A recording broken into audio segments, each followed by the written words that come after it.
Friends, 1088 days of war between Russia and Ukraine, and probably we are seeing the fag end of the war, hopefully. So, before anything else, let us see what is happening in the war zone. In southern war zone in Zaporozhye area, Russian army has made gains towards east of Novosilka and south east of Rozhliv in Velika Novosilka sector. In east, on Kurakhov front, Russian army made gains north and west of Andrivka. Andrivka itself, the Ukrainians do not have more than 20% of its regions under its control. In Pokrovsk sector, due fog of war, the clarity of the exact situation is not there. Nonetheless, let us start from the left flank. Russian army made advance in central Udakny and they captured southern part of Kotlino back from the Ukrainians and eastern part of Dakhnoe and Lysovki. Heavy fight is on for Peshanoe. In Grodovskaya front, Ukrainians recaptured Vodyane Dru, which was supposed to be under Russians. However, Russians here advanced on H32 highway, which is east of Malinivka. Once again, Ukrainians recaptured eastern part of Dakinskoye. Russians took over, however, Shribne and advanced in the part of Peshanoe, which I said heavy fight is going on, and in southern part of Zaviroe. The Zaporozhye village is under Russians. More so from eastern flank, Russian army advanced from Vodyanoe Vitore and took over Berezovka and reached western outskirts of Tarasovka. Toretsk. Final declaration of fall of Toretsk is pending due Toretskaya mines in north and some part of outskirts of Toretskaya in the western side, where Russian army again advanced and took over green field. From Pokrovsk direction also, that is towards Vodyane 2nd and Baranivka, Russian army has started offensive operation but seems half-heartedly. In Chasov, Russian army advanced in Pivdeno, Skidiny mines and adjacent forest towards Stupochki. Northeast Ukraine, Lyman direction, Russians advanced almost a kilometer in Yampolivka, capturing more than 90% of it. While in Davorikna area, the Russians are again expanding their control zone. In north of Kharkiv, no changes.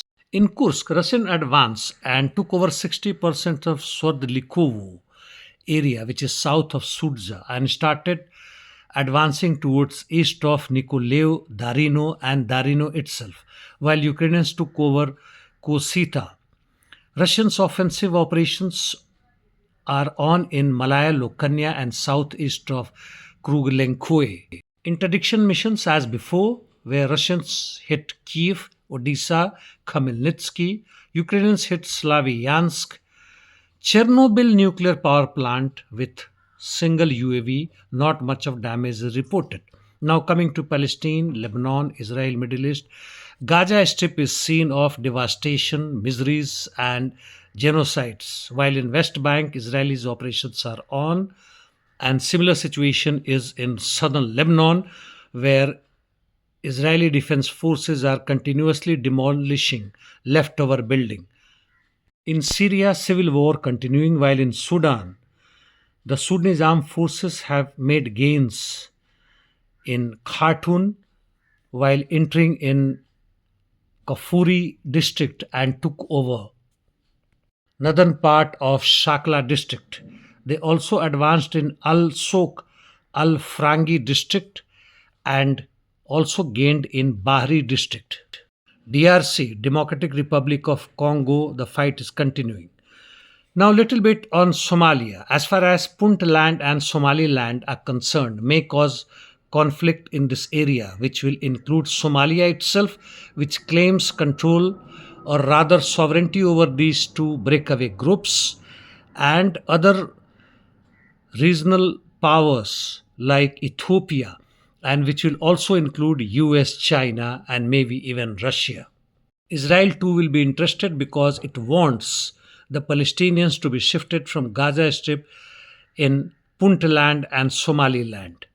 In the meantime, there are huge protests by the railway workers in Moldova capital, Chisinau, against delays in their salary which they haven't received for last 7 months, while their prime minister is having comfortable time, which is in European Union, the security conference is on in Germany.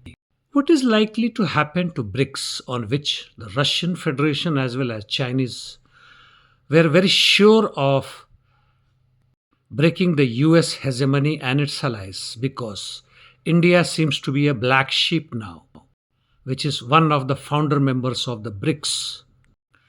After the meeting and cooperation, an agreement between India and United States in last 2 days, where US seems to have very calmly, very quietly, but very cunningly wrested away Indian market to a big extent from Russia, and even in distant future or maybe even near future from China and other Asian markets, European markets. That's all. Thanks.